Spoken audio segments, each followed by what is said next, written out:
Peter Pan, that's what they call me. I promise that you'll never be lonely. Peter Pan, that's what they call me. Hello, what's up everyone, it's your man again, OGK Epart, and for today we will play Dark Present. I will be playing Dark Present. Actually, I start late entering the Dark Present. I try to catch up with that Kruger guy and it's not gonna be easy. And for today's video, we will talk about rewards, what you can actually obtain when you reaching rank 1 or rank 2 in the Dark Present. I don't know how they calculate it, but I screenshot a few pictures of my rank 1 and rank 2 just for you guys to see. And here it is, the rank 1 reward that I obtained from last night.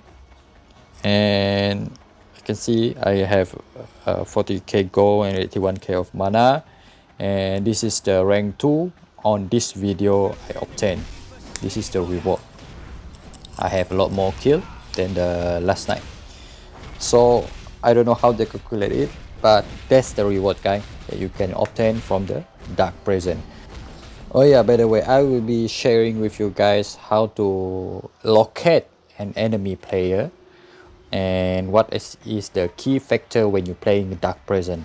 Either you going in with a group or follow a large group of your team, or you wander around yourself if you're having confidence on your gear or your CP power.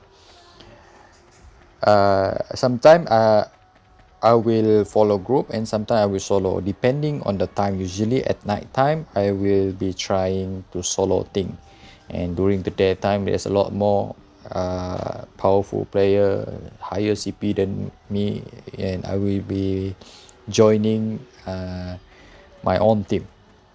There's a disadvantage and advantage as well. If you going in by group, it is a little bit more difficult for you to gain the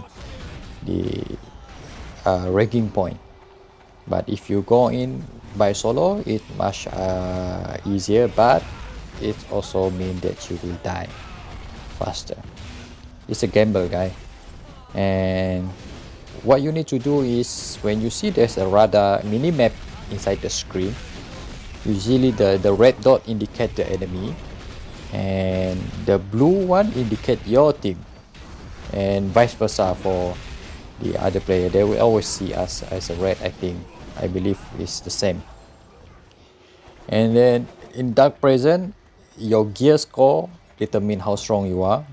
Either you want to play manually or auto, but I will be clicking on auto and manually avoid some group, or manually avoid some damage or bigger AoE damage that I managed to detect. So as you can see right now, I'm going in solo against a large group of enemy, and I'm very lucky. Maybe they are lower CP than me, and what you need to do is you ambush the right time. Set out the skill of AoE on your first bar, or you use that skill first. When you see there's a group, stun it first. Stun it, silence it, bind it, and there you go. You're gonna get a lot of kill by doing that. And be careful, as you can see right now on this video later on, I'm getting gangbang over there.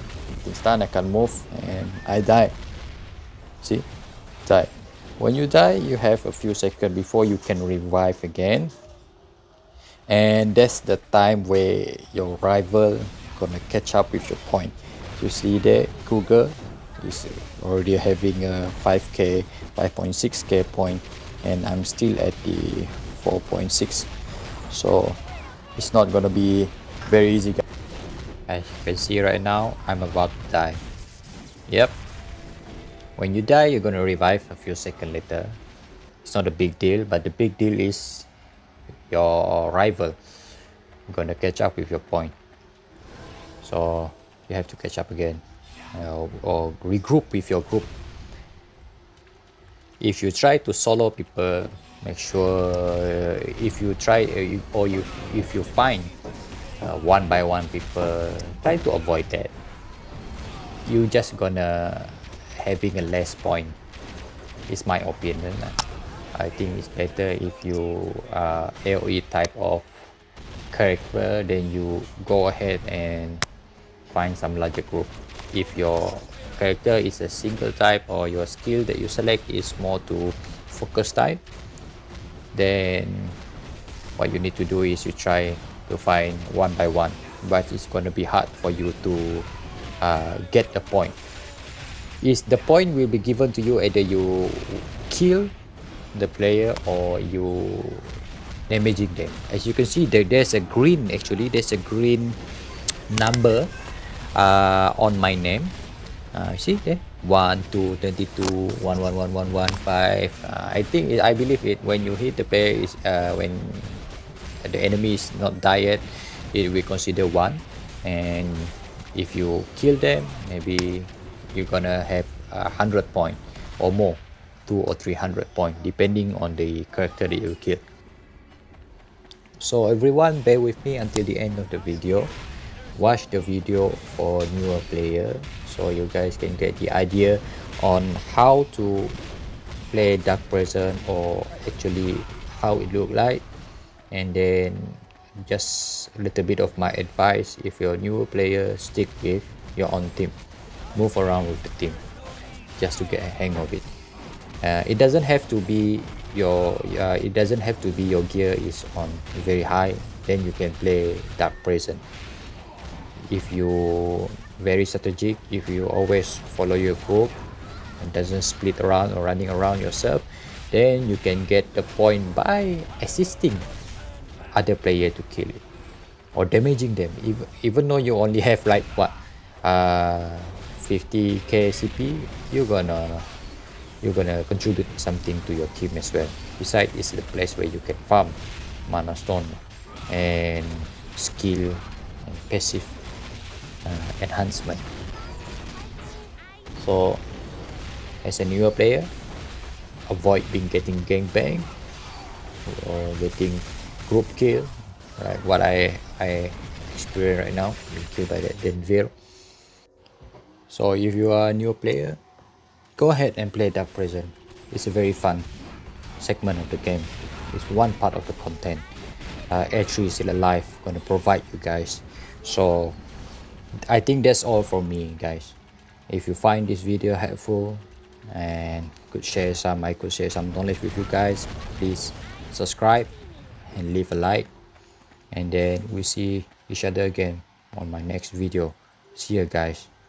I dream I know deep up my feelings for you, watch them grow.